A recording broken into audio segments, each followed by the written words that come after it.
When your children are little, when they're 5, 6, 7, 2, 3, 4, you know what the most important thing is? I have 5 of those, I could tell you.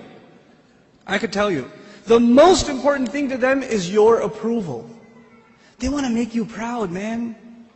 They want to show you what they did. I'll be on an important work phone call. And my son will come over, my 2-year-old will come over. Abba, Abba, Abba, Abba, Abba.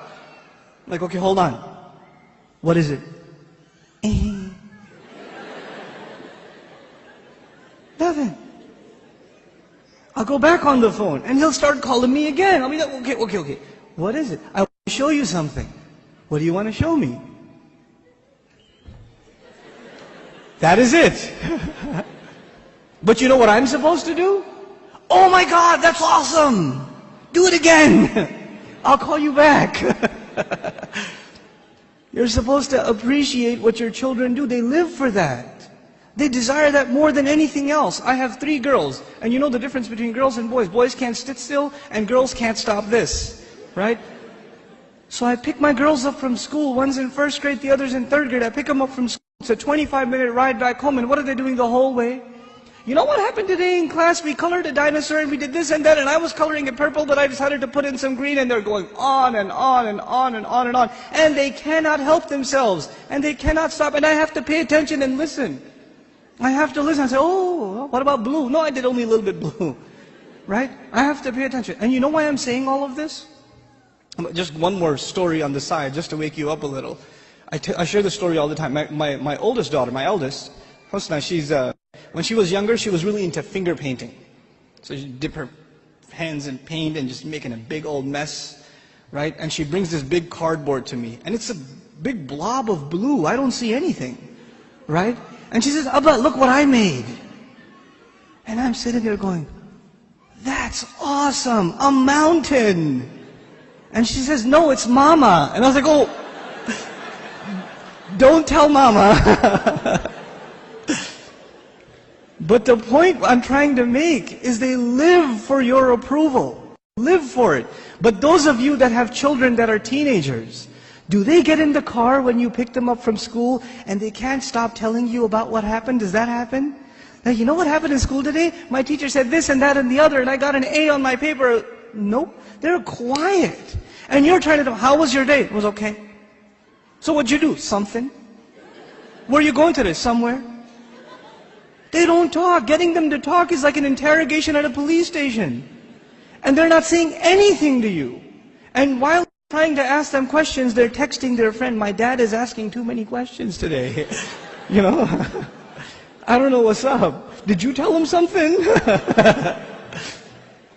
What I'm trying to get at is very simple.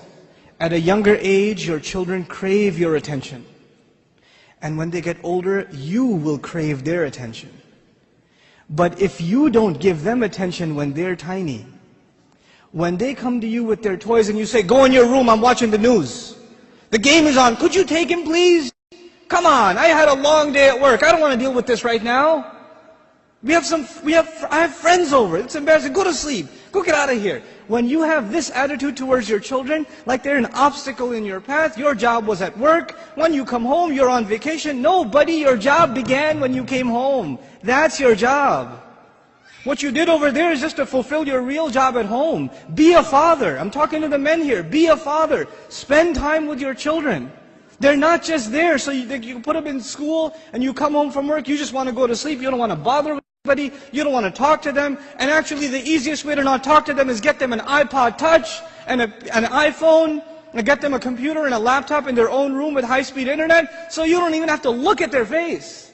They could just be in their room all day Facebooking, finding themselves a new set of parents online. Seriously. Be a father, be a mother. Don't replace your motherhood and your fatherhood with these things, because if you do, when they become independent, you know what happens to most parents? To most of you, your children, they only see you as a bunch of dollar signs walking around. And the only time they come and talk to you, Dad, can I have $5? Actually, nobody asks for $5 anymore, right? It's 20s nowadays. And I know youth, they haven't seen money that small. They don't know fives. Can I have $20? Can I go to the mall? Can you drop me off? Can I go over to my friend's house? Can I do this? Can I do that? Can I do the other? When they want something, they come to you. Otherwise, You don't see them. And when they get to a certain age where they are old enough to make their own little bit of money, guess what? You're not going to see them at all.